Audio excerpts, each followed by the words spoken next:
Hello, this is Wyland with the FPV podcast, where we talk about the FPV community and everything we do with our radio-controlled machines. Before we get into the show, I just want to very quickly touch upon our Patreon giveaway. This is a monthly giveaway that we're going to be doing for our Patreon supporters. So we're going to be giving away a lot of great products. So if you're interested in supporting the podcast and being entered into the giveaway, please go over to fpvpodcast.com. That's fpvpodcast.com. Thank you so much for supporting the FPV podcast.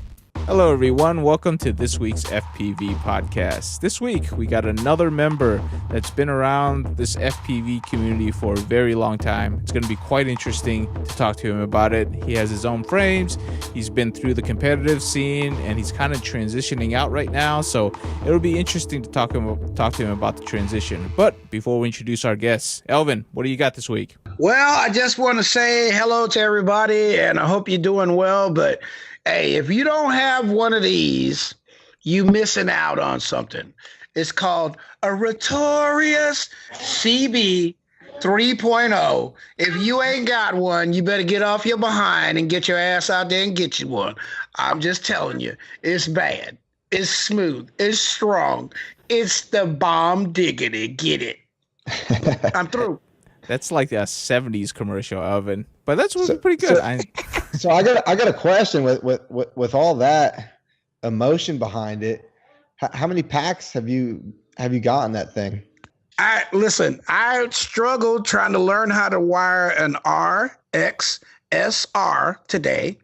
Okay. And I was successful and got 3 packs in before we got on the phone. So I flew the shit out of it in my daughter's backyard. Just 3 packs before. Like, you want to see my radio? I'm loving the frame, dude. I'm loving the frame. Cool, man. Me too. I got mine sitting here looking at me right now as well. I guarantee you, John, if we made a bet by pack number 20, he will have broken an arm because that's how he flies. Yeah. Yeah. And some people are just like that, some people are just like that. All right, John, before we go any further. Well. Yeah, before we go any further, please introduce yourself. Okay, so I'm John Trent, and I'm a member of Team White Goat, and also I guess you can say USA sales rep guy for Rotorious FPV, which is Jack Seymour's company that is based out of the UK. Oh, awesome. And so it's a UK-based company. Shout outs, of course, to Rotorious FPV, the Rotorious FPV Underground, and all the members that are active in there, all the admins that do a lot of Modzilla for us. Appreciate y'all's help. Mm-hmm. For Team White Goat, Immersion RC, we're sponsored by Immersion RC, so we all run trams. Mm-hmm. I really didn't realize how nice the Tramp TNR wand was until I actually started using it. But anyway, getting off subject there. But Rotorious is another one of our sponsors, and I fly a lot of their props. I fly some of their motors, and just great company. Three great companies. Cool, man. Yeah, that's still a lot of stuff. Still a lot of stuff. So, okay, let's go ahead and jump right into the history, because, John, you've been around FPV since really the start of it. So what kind of, jump started you into looking into FPV or RC in general? I was into RC as a kid. My first RC thing was a car, and it was actually a buggy car. And it was from Radio Shack, and it was called the Red Arrow, and it had this little red arrow on the side of it. And it just looked fast in the box, and I was like, "Oh, that's badass, Dad. Let's get it. Let's do it." And he's like, "Okay." And he made up some bullshit lie. He's like, "You know why they call it the Red Arrow, don't you?" I'm like, "No, why?" He's like, "Because it goes so fast that arrow glows red." And I don't know why. For whatever reason, I'm 35, and he told me that when I was like, I don't know, 7 or 8, and that has always stuck with me. But that's been, about it up until I found mini quads. I was one of those guys that found the video on YouTube of the French dudes racing through the woods with the lights on the back, and you just sit there and your jaw's on the floor, and you're trying to hold your tongue in your hand, and you're just like, holy shit, I've got to do this, and it has that effect on everyone who's in the community, or it doesn't, and you don't get into it, but it certainly had that effect on me, and man, I dove in hard. Oh, I'm sure. And like you and I and Elvin all like I think we jumped in when the debate on whether or not to go CC3D or Naze 32 or Naze in general was still raging on. In fact, I think my first few quads were all CC3D boards because they were cheaper to come by and easier to get. Yeah, which is funny because hardware-wise, the CC3D board was actually a better board than Naze.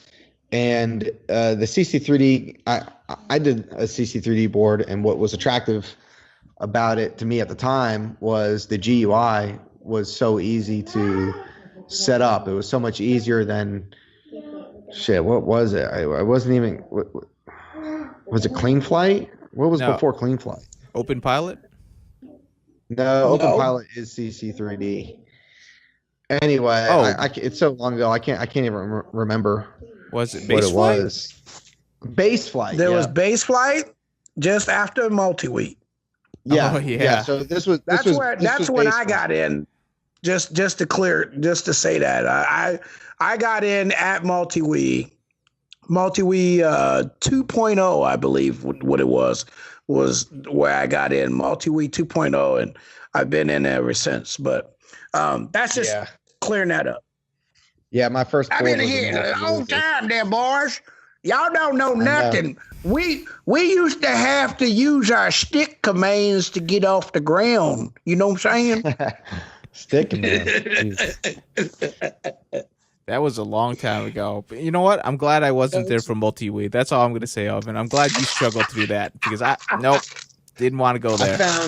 I found a video of me flying a picnic quads, which is very like niche market there. But this guy Dave Woods makes some really cool, micros. Micros has always kind of been my thing, but he made this. It was like a 195 or 185 or something like that out of acrylic, and there was these cutouts in the center that you could put single LEDs.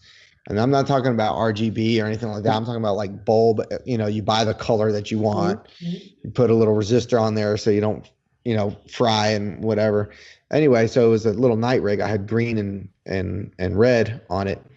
And there was a video. I set my GoPro up. I'm flying this thing at night around the backyard, and I'm just trying to hover it. And it's like, I'm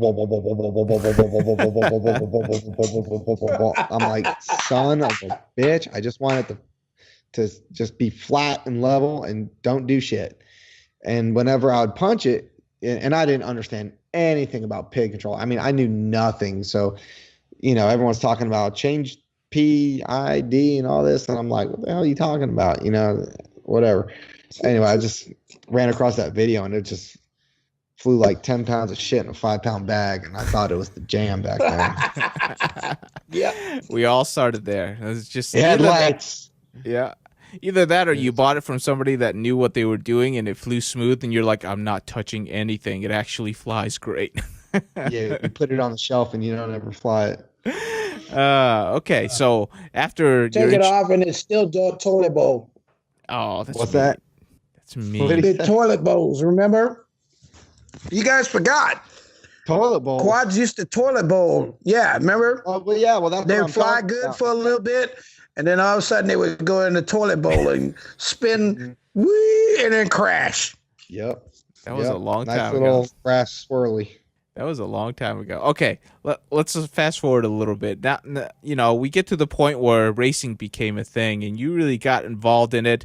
Remember you really wanting to get to the first Megadrone X. I'm sure you were doing a bunch of other racing. Kind of how did you get involved into racing? What did you think of it as it progressed, from, pretty much guys out there just doing it for fun to now it's like, it's a really big thing. You got some really fast pilots nowadays. Yeah. So I mean, if we're going to go way back to the beginning, it was, in Memphis, Memphis is not really a big scene for FPV, like, out west or in Florida. We're kind of in a, armpit of the Mid-South. And it was really, really, really small getting started. It was a struggle. I went to the local hobby shop and I put up posters for mini quads, for mini quad enthusiasts. And back then it was called Memphis Multi-Rotor Club.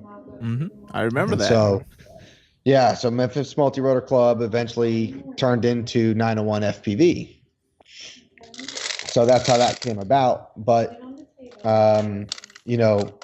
before there was actually like structured, organized racing, Multi GP I think was barely just getting going, and there was actually another company that was out of the Northeast somewhere, I think. Anyway, it's called like Treehouse Racing or something like that. Oh yeah, and that's Greg's thing.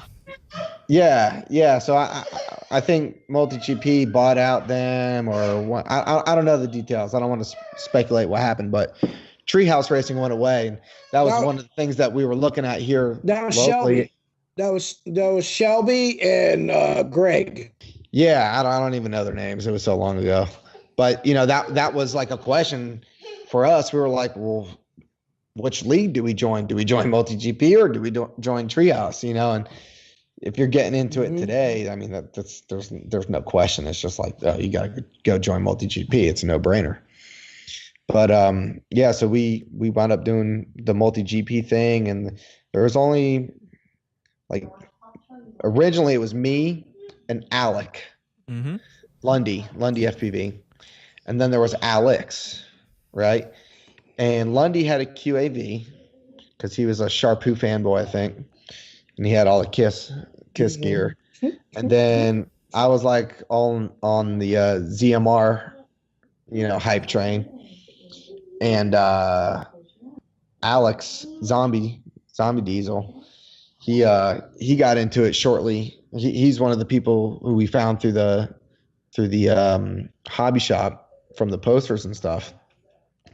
So anyway, we met him, and the three of us would meet up at my house after work and on the weekends. And I've got about a 1 acre lot with some trees. So we'd set up this track, and we would just race each other and talk shit and break shit and just do it again the next day. It was ridiculous. It was ridiculous. It was called Casa de Trent back then. It was like, hey, you going to Casa de Trent? Hell yeah. I'm going. Let's go. And that's how the racing scene started here in Memphis. And then slowly but surely, we found other people. We hooked up with Benny Hanna. He helps run, or he's a big wig over there at the Maker Space, the Hacker Space in Bartlett, which is like the next city over. And so we got some people through them, and it really just kind of in the past year just exploded here for us. So it was it's been nice to see it grow as much as it has. We're all pretty much members at the local AMA field here, Barnstormers. So we have a huge luxury of being able to set up, like right now, the regional finals track is set up, and we're flying it and practicing it. And that's not something, everybody gets to be able to do. But, we've got good guys and dedicated folks to doing that and helping out. And it's just a really good community here. Yeah, we can attest to that because we've known you guys for quite a while now. And every single time, your team shows up, they're fast, they're fun to be with, and they're really loud. They are really they're loud. loud. Yeah. Which is great, by the way.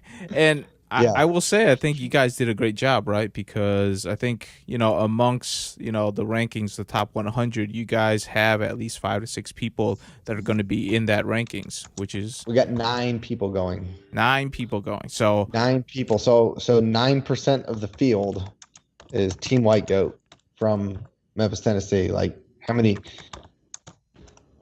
teams, how many people can say that? That's pretty impressive. it is pretty impressive. And so you can't say you're not fast, that's for sure. Even though Lundy keeps saying that. It's like, no, Lundy, you just don't want to see it. Yeah. He just saves that so when he does get his ass kicked, he doesn't sound like he's gloating or anything like that. But no, Lundy's very fast. He's a very talented pilot. Yeah, definitely. So now for you, you actually had to go a different path, and much to a lot of people, they have to go to this path, right? You were very competitive at the start of it. You were definitely amongst the top pilots racing at that time because, dedication, that's how you become good. Well, like as this was happening, obviously, you started a family, and when you start a family, priorities change. So can you talk to us about that process? Because like a lot of people, there's quite a few people we know that like they've gotten divorces because they didn't readjust their priorities. Oh, right. That's a serious thing. And, my wife helped me to see, just how much I was, neglecting the family because I was, just YouTubing this shit all night. Yep. It's easy. And just putting things in shopping carts and just doing dream builds. And, it was like a problem for me for a little bit. And then, I one day just kind of realized it and slowed down a little bit, and me and her quit fighting as much and all that. I mean, it was, like when you say divorce, like I know a lot of people are going to think you're joking, but no, that's real talk. Is real. That's real talk right there. Yeah, right there. John, I'll tell you this. I'll say this, that since I've been in the hobbies, I've watched hundreds of relationships gone, because guys forget, I mean, it's all great and dandy. You're out there competing with the best of the best. And, you're showing up at all the big races. People want to see you. But when you forget about the person that's been there supporting you, right, that's a bad situation. You gotta, I like to think of it like, when you go back home and you see something that reminds you of why you're there.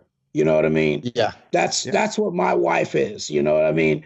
That's like earlier you were talking about your wife and a very positive atmosphere around her. And I get that. And that's a great way to keep that aspect. And, we won't be talking about you, me and Y going, him too. Yeah. It's rough. It's just a friendly reminder to everybody is that at the end of the day, this is still us playing with toys, and you're a grown ass man playing with right. a piece of carbon fiber and a board and a couple motors. Yeah. I mean, right. If you can keep that in the forefront of your mind, you'll be all right. That is the truth. You're gonna always be all right. Yeah, and yeah, no, you're gonna have being lonely, man. It does. But you're still having fun with it. It's not like you're out of racing. It's just that you've kind of reprioritized what's important, and you're just doing it as enjoyment at this point. Yes. Speaking of priorities, and it kind of sounds like I'm doubling back on what I said, but my parents were coming in town to visit at the end of the month, and I kind of let my wife do all the scheduling of that stuff because I'm like, I don't care, whatever. When are they coming? Okay, whatever, Anyway, I put 2 and 2 together. I'm like, oh shit, that's regional finals. Hey, we got to move that. Parents got to visit either the weekend before or the weekend after because I'm qualified and I'm going. So So, yeah, I don't want to be the pot calling the kettle black, but I did kick him out so I could go race. Elvin, put him back on the list, Elvin. Put him. So make sure you keep your priorities straight.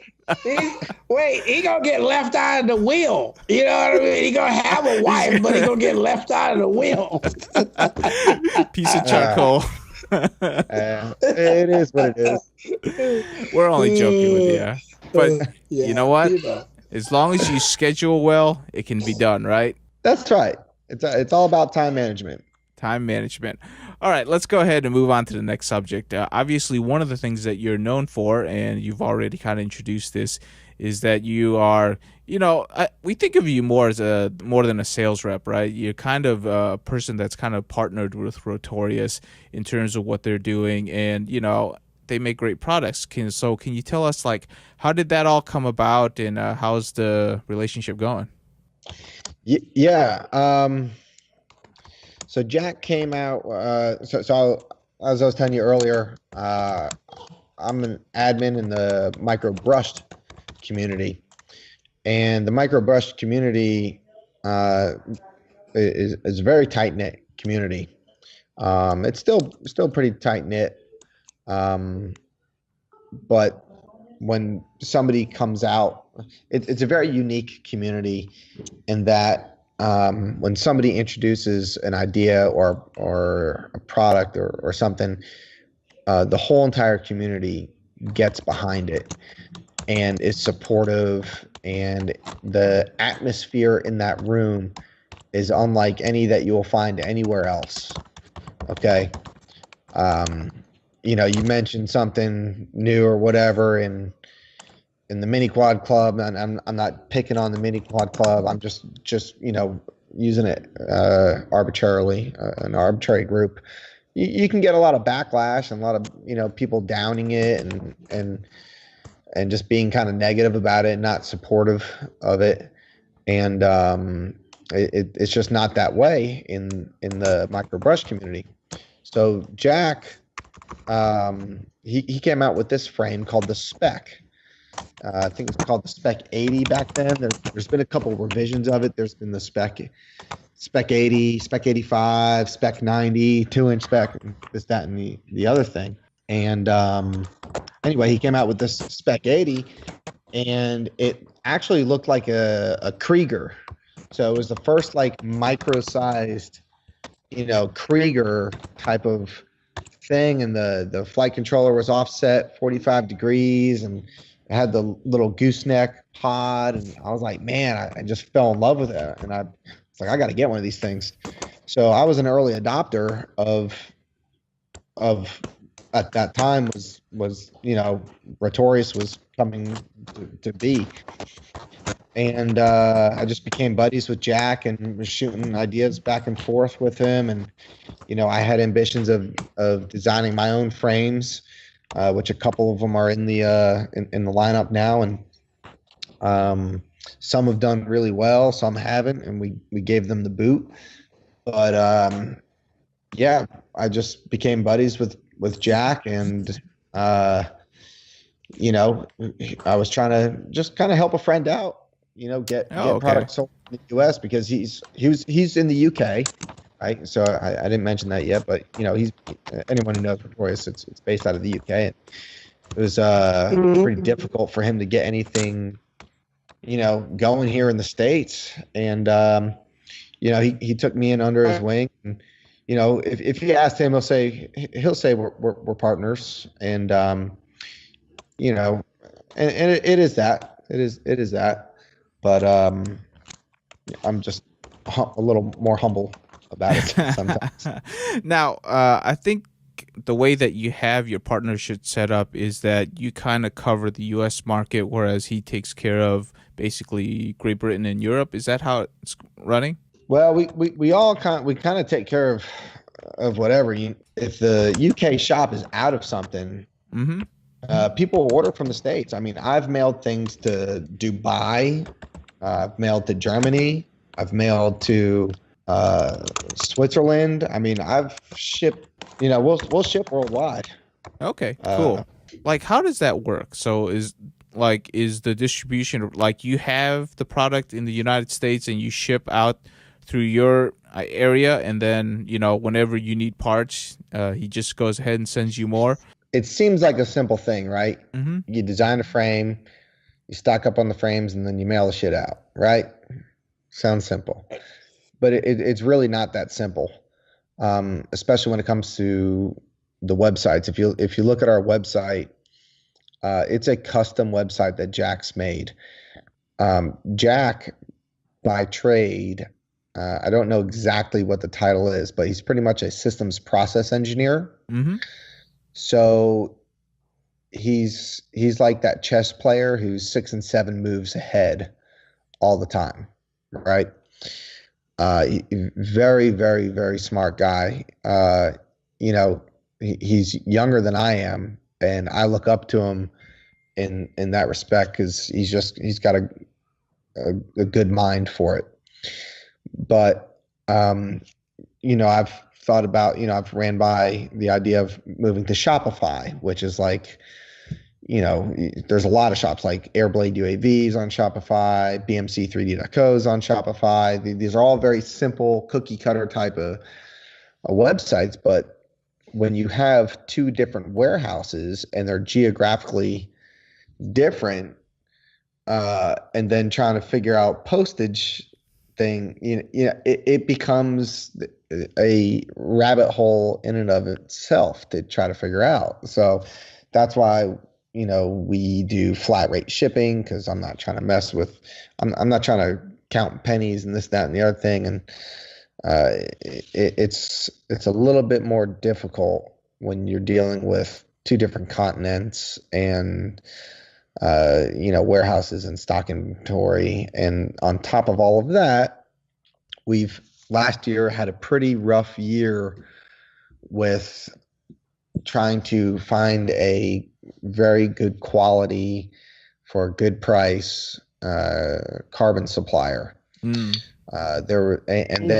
somebody who can cut it. So we were actually at one point where Jack was buying sheets of carbon from company A and having them shipped to another company B in China to have them cut, just because he didn't like, it wasn't up to par, the quality of the cut. And we consider ourselves to be a premium frame company. So when you look at our frames and stuff, we're a premium frame company. Everything looks good. We've went through a lot of hurdles to bring you a product that's quality. The prints, get worked and worked over and worked over again and again and again. Just if you look at our prints are, top notch. And the kits come with a lot of different accessories. Right. A lot of stuff that you don't get with other companies, and stuff you got to buy. That's why. Yeah, that's why a micro costs 30. You can buy a 5-inch frame for $20 on Amazon or eBay or whatever. You're talking about something that's half the size, more money, and it's because of the hard work that goes into it. At the end of the day, that's what it is. Yeah, definitely. Well, I'm looking at mine right now, and I can tell you that when I took it out of the package, I knew that it was not the normal frame that I had pulled out of the package 3 or 4 times before. And the quality, you can I haven't seen this good a carbon in a while. I literally haven't. It's so smooth, and you don't see a lot of glue on top of the carbon. There's not like a sheen to it. That's usually like that. When you normally see that, that's because there's more glue than there is carbon. Yeah. And more resin. And there's more resin. Yeah. And so I'm really, it looks really well. I mean, the weight's not bad. it's well, and it feels good in the air too. You know what I mean? Yeah. I mean, you've got the CB, and what did you get? Did you get a 3-inch? You got a 3-inch, didn't you? Yeah, I got a pink 3-inch. Yeah. Yeah. Okay, cool. Yeah, the CB, I like to refer to it as the multi-tool of micros. I mean, you can literally do anything and everything with it. We've got guys that race it. It's great for freestyle. You can top mount battery the thing. Uh, it's not the lightest, but it's also not the heaviest, but it is robust. The way this thing, do you know what CB stands for? I do not. Yeah, crybaby. Oh, he Yeah, does. yeah, crybaby. So do you know where that came from? You know the story. I would rather you speak on it. Okay. So, so basically, me and Zombie Diesel, micros, the electronics were starting to get better and better. And he was like, let's build a micro, let's design something. Let's do a baby alien, let's do something like to the spec. So I was like, all right, let's do it. So we designed the baby alien, and it was actually a 122. It was 122 millimeters motor to motor, and we designed it around 1104, 1105 motors because just ratio wise, it looked proper. So we did that, and it was the best in my opinion. And I'm not just tooting my own horn, but it was and is the best looking replica of the alien scaled down. So we got 5 of them cut, right? And I knew I was going to be posting photos of this thing. I was going to share it in the Impulse Alien RC Club and all that. So I messaged Snyder, who actually owned that Facebook group. He's since turned it over to Sean Impulse. But anyway, so I approached him about it, and through that I approached Sean. I said, hey, I'm going to share this if that's all right with you, but I'm not, I'm not trying to sell it. This isn't like, I'm trying to knock you guys off or anything like that. It's purely like hobbyist, personal endeavor kind of thing. And he thought it was cool, and he's like, yeah, go for it. And so I even sent him the DXF, and he got one cut. So that's pretty cool. So somewhere there is actually like a true, alien 2.5 122 out of alien carbon. There you go. Around. Right. I don't know where it is, but anyway, I posted I posted it in the group and shared it, and people were like, "Oh my god, that's cool! Can I get one?" And I'm like, it's when I made the point, I said, it's not for sale. It's just personal project. Well, well, can you share the files? And I'm thinking, no, because no, and they all start bitching and winching about it, and I'm just like, damn, and most of the people were supportive and like, oh, that's cool, 2 thumbs up, and all that. But there was a good number of the crybabies. So I reworked the lines a little bit and then called it the CB122. And I named it that in honor of all those that was bitching about me not letting go of the Alien DXF. There you go. So that's how the CB came to be. So all those people that complain, they should have like 12 of them, so that Yeah, they should. Yeah, they should. Yeah. That is kind of cool though, that because that was a very popular frame, still is to this day probably. I still see people flying aliens around. Oh yeah, and they're people getting into the hobby. They want premium stuff. That's what comes to mind.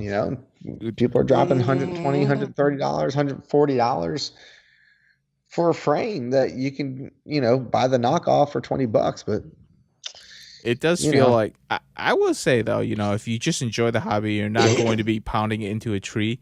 Having a premium looking frame is kind of cool. Oh, absolutely. I mean, I'm a sucker for that too. I just bought my first Astro X. I wanted to see what that was about, and Uh-huh. that carbon is beautiful. I brought it out to the field the other day, and I gave it to Benny Hanna, and Ben's just like rubbing his thumb on it, like damn near like he's like molesting the frame, like he's trying to get an arm up on it or something. Like, give me that shit back, dude. What are you doing? It's like, go buy your own. Yeah, quit fondling my quad like that, man. You're making me nervous. Now, obviously, you made that, and I think there is a little bit of personal pride when it comes to designing your own frame and building it exactly the way you like it. And it's one of the things that I think you and I talked about, that people that are really into this hobby, they can never find a frame that exactly suits their taste. And then you just want to go out there and says, you know what? If I have the skills, I'm just going to go build my own, get somebody to cut it for me. Is that like your desire as what you want to do from here on out, or is it still just as fun and for fun and games? No, it was kind of just like a checklist thing, like I did it. I designed the Rocket Man, the Hefe, the LB97, which was I don't know. You should get Ciotti maybe on the channel sometime. But anyway, I'll plug you into him. He went to Quad Camp in Atlanta, I think, and he used his CB122 to do the Matty flip. Did you see that video? I did not see that video. I'm gonna have to go look it up. So he had I've seen that video. It's bomb diggity. Yeah. So he Matty flipped through the tables there, so he'd be a good guy to get on the show. Yeah, so I designed a couple of them, and where I was going with Ciotti actually had a LB97. He loved the LB97, so we did some custom things for him because we discontinued that model, but he loved it, and I wanted to support him, so I gave him the DXS for it, and he made some changes to it and got to cut it out of carbon himself, and it was nice to be able to kind of pass that on to somebody who can appreciate it, because I went through that myself, and that's what this hobby is mostly about, is sharing things and passing things on and just having fun. There is a certain level of satisfaction when you build a quad up and you fly it and you're like, oh man, I built that, right? And there's an equally as satisfying feeling that you get when you actually design the frame and then put all that gear on it and fly it. It's just like, oh man, I did that, It's a milestone, right? I agree. I definitely agree. It is a cool milestone to achieve, right? That is something. Yep, especially when other people like it and they're buying it, and you're like, yeah, I built something that, it's just more than just for me, but other people can also enjoy it. Although, like they're going to go out and break it too, but that's a different story. But, that's how it is. That's what this hobby is, you go out there, you fly, you enjoy it, and sometimes it breaks. That's just life. Now, is there anything else that's kind of on the design board that you want to talk about, or is there any other like favorite frames that you have currently? Yeah, is there a Miyagi, 3.5 coming or something? I don't know. Well, there's actually when I race micros through the multi GP stuff, our chapter kind of allows 3S, but I've built I've kind of stuck to the 2S deal. But this frame here, oh, look at that! This is actually a Crook 110. Nice. And it's got the spec gooseneck pod on it, right? And I've built this with 1103 Airblade 1103s, and check this out. This thing weighs 58 grams. Built? Wow. 58 grams dry. Wow. 1103s, right? Yeah, so what kV? The 2S, I run a 2S 300 milliamp hour battery nanotech, Turnigy nanotech, and that puts me at 68 grams. And this thing will keep up with a lot of 3S stuff on a tight course. If it's outside, it's just not going to happen. But this thing is awesome. It's got a 16 by 16 flight controller in here. I'm running the Rotorious 2535 props, but this is just awesome to fly, and I love it. I love this little guy. But anyway, this is kind of a hybrid between the two. So you got to buy a spec, and then you got to buy a crook, and you got to kind of put the two together to get this. So not that that's on the table, but that's something that I'm trying to push right now. And then as far as the CB goes, we've already got designed up a removable arm version of the CB. Nice. So the largest we're going to take that is I think 4-inch for right now. 1407 4-inch is going to be pretty dope. That's all designed up, and we're just kind of 1407s. Yeah, we're just kind of kicking some stuff around before we do it. It's the whole company actually kind of been on a pause. Unfortunately, I started a new job about 3 months ago, and it's really limited my ability to interact with the community and be involved. And then Jack just recently has had a back surgery, so I think he's just kind of recovering from that maybe. So we're just we're just on cruise right now. Well, not cruise, but we're kind of on pause right now. And once things kick up, they'll kick up again, and we'll probably have some new stuff to come out. That sounds pretty cool, man. Yeah. What you just showed me, under 100 grams, and it's still very flyable and fast. That's ridiculous. Dude, it's under 70 grams. I got to damn. Yeah, 68 grams, man. I'm wondering if I can. Anyway, I'll send you a video of some DVR of it. Roger. That is pretty cool. We want to see it. Yeah, you got to see it to believe it. I mean, it's fast. It's fast. And it's just smooth, and it's so lightweight. And that's an F3. This is an F3 that's on this thing, I believe. And it's so lightweight that the PID controller just doesn't have any trouble moving the thing around. It's just awesome. I love it. I can say for a fact, if you had asked me, like, can you get a mini quad, under 200 grams to fly well, I would have said no a year ago. And now we're like under 70. It's like, holy crap, technology just keeps progressing so insanely. Yeah, there's definitely been a race to the bottom, per se, with the size of these things. And we got these 0703 motors now that they're running the what's the tiny whip prop, 31 millimeters.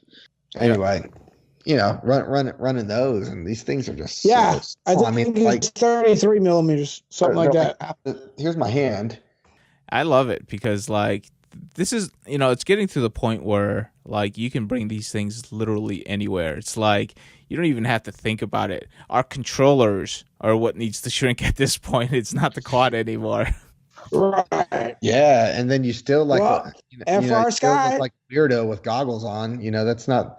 You flying something like this at a park or something. People don't hear this. They don't see this, but you're sitting there, goggles on, doing the Ray Charles. Yeah.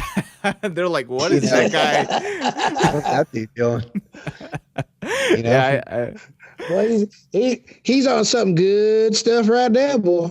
But you know, I tell you what though, I mean that is a great park flyer right there, right? Because you're not obtrusive. You know, you can go out and have your fun. You're not going to get anybody riled up at you because even if they see it, it's like, oh, that's a toy. You know, it's like it's a toy. It's cute. You know, a 5-inch, it's like a screaming demon, and mothers are grabbing their children, running for the hills. Exactly. Like, what the hell is that? Yeah. Although like pulling out guns, they're all getting pissed off at you because you're flying it around them too close, and you're like, dude, I'm like 200 yards away from you. What are you talking about? Yeah. Of course, when you pass them by at 40 miles an hour. Funny. Yeah. Yeah. I got shit over my eyes, but believe it or not, I can actually see where you're at. It is what it is. But you know what? Definitely need to check that out because that's a cool little machine right there. So, going outside of what you're doing for Rotorious, is there anything else that you're working on, or you kind of just enjoying the life now?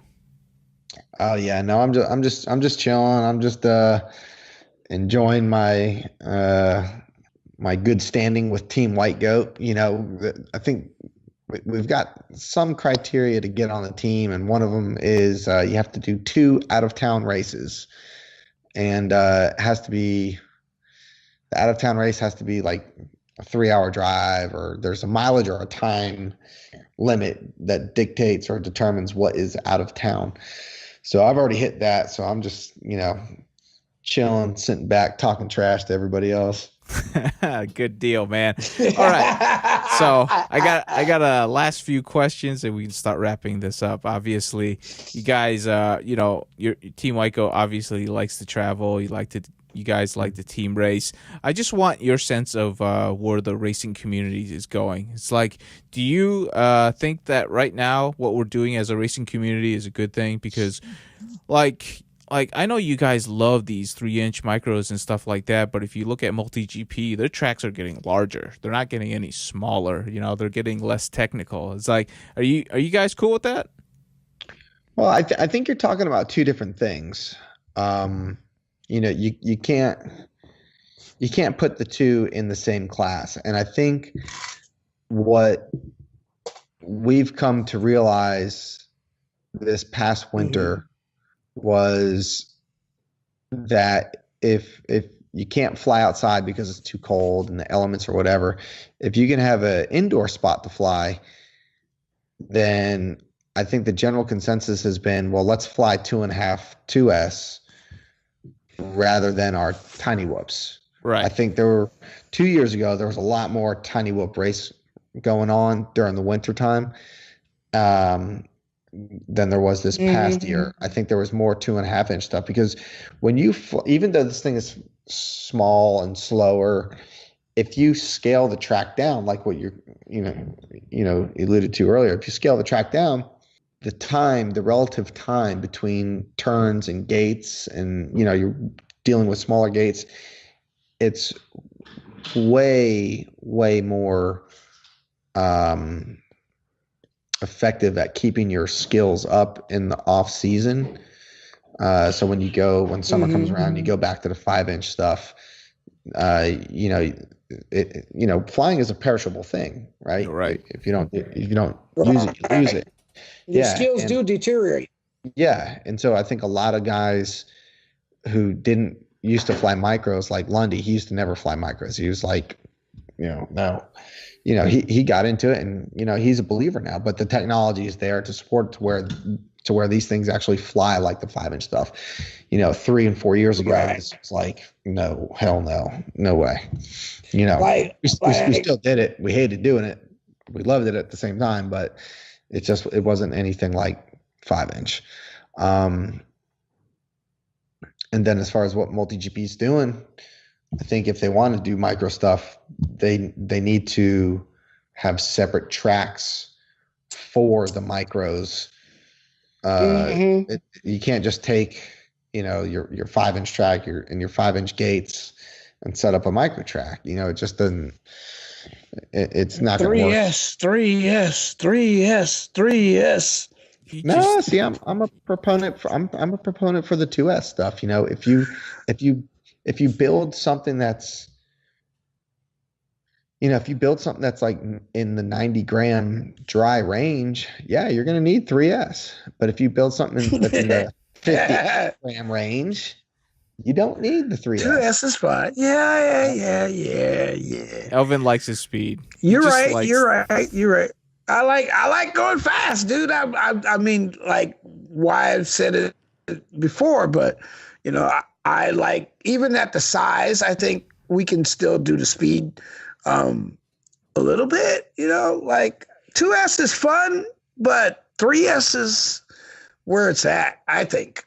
For me. I'm gonna send you a video of me racing that little guy in the gym, the DVR footage of me racing in the gym, and you'll see what I mean then.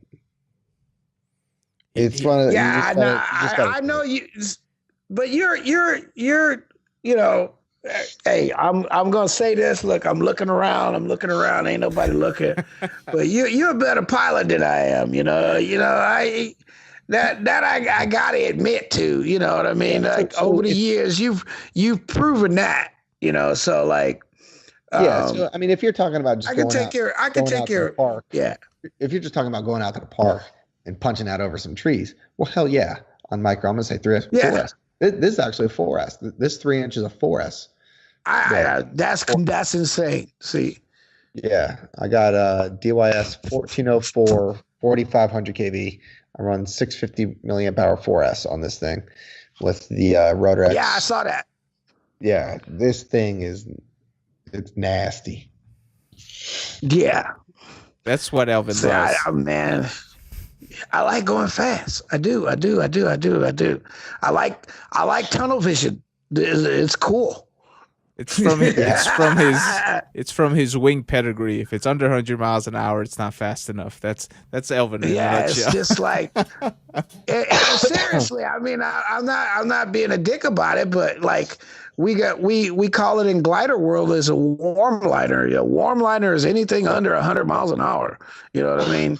That's so like quads is like down there at the bottom of the speed range. I got a Revo that's almost 90 miles an hour. Come on. 90 miles an hour. I know what you're talking about. With the speed and getting in the goggles and getting the tunnel vision. I hear you. Yep. Everybody's a little different, right? It's always fun to be.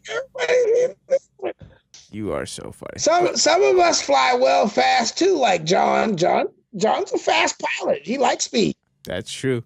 All right, John. Let's go ahead and start wrapping up things. So obviously you're quite a busy guy. If somebody wants to get a hold of you, either to check out Rotorious or just to talk to you, where can they find you on the internet? Honestly, the best thing at this point is going to send me a PM. Like I said, we got the website's kind of not up and running like it should. If you're looking for a frame right now, obviously at the time this thing airing, just send me a personal message. You can find me through the Rotorious FPV Underground group. You can join that group. You can get a hold of me there. All right, cool. And definitely check out their frames, even though they're kind of on pause right now, but they do have some pretty cool stuff. And hey, I forgot to say this, Jack. Even though the website says out of stock, I've got stock. That's the secret. If you've been listening to it for an hour now, that's the secret. That's what you were waiting for to hear. That's how I got mine. You got the stock. You got the stock. Yeah. And got that good. He got the stock. I like that. Also, forgot to say it, but Jack, best of health, speedy recovery to you, man. And hopefully you guys will be back up in full power in no time. Yeah, thank you. All right, cool. John, appreciate all of the time that you spent talking to us, and we hopefully will see you either at I.O. or Nationals or something, and we'll definitely talk again. All right, man. Thanks for having me on the show. Alrighty. We are out for this week. Thanks for coming on.